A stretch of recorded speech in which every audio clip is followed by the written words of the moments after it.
Hello, Glyn here.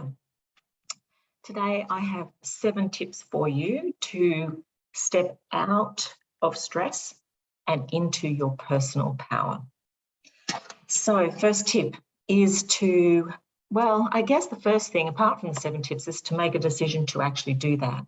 And it's more gentle perhaps to say, I'm going to aim to do that. So that languaging just helps your brain kind of flow into it rather than thinking, oh my goodness, something else I need to commit to. So the first tip is to take time to notice your achievements. Now that might be daily or it might be weekly, but you need to set aside time to do that. So that's important because a lot of the time we set ourselves goals and then we just move on to the next goal. And we don't really spend just even a couple of seconds going, wow, I actually did that, I achieved it. So the second tip is to notice and make a time to celebrate some of the things that you may have achieved, because we all know that procrastination can get in the way of achieving lots of things that we want to do. And it's if we have the celebration on our list, then that means that we will actually do it. So we're going to notice that. We're going to have all of those feel-good emotions after we notice it. And that's going to bring on more things energetically to us. The third thing is have a list at the end of each day of actually what you've accomplished.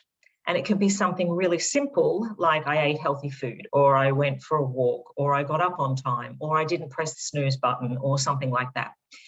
Try and put it in the positive though, if you can.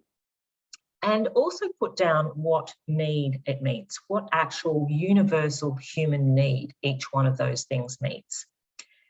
So the fourth tip is to, from time to time, share that list of the things that you've achieved with a colleague or a friend or a family member. The fifth tip is have some routine in your life. So routine is the glue that holds everything together and holds you together, actually. So it might be just a walk or it might be a meditation, but something that you do routinely. The sixth tip is to honor the feelings that you have, sometimes the low bits, and make sure that you express it, that you don't stuff it all down, and because that causes stress in the body. And talk to somebody who's non-judgmental. And it's important that when you're talking to that person that they've actually got time specifically for you at that time.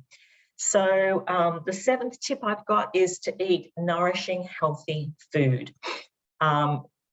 Fresh food, raw food is great too, but that's going to give your brain the best environment to reduce depression.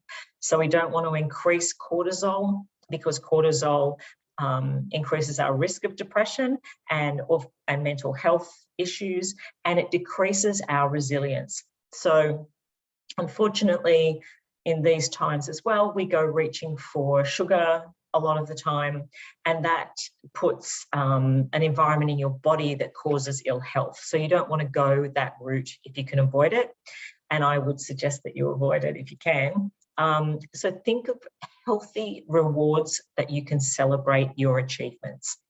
And if you want to talk to me about anything at all and to see if I could help with something, I have a 20-minute free exploration call, and I'll put the link in the email.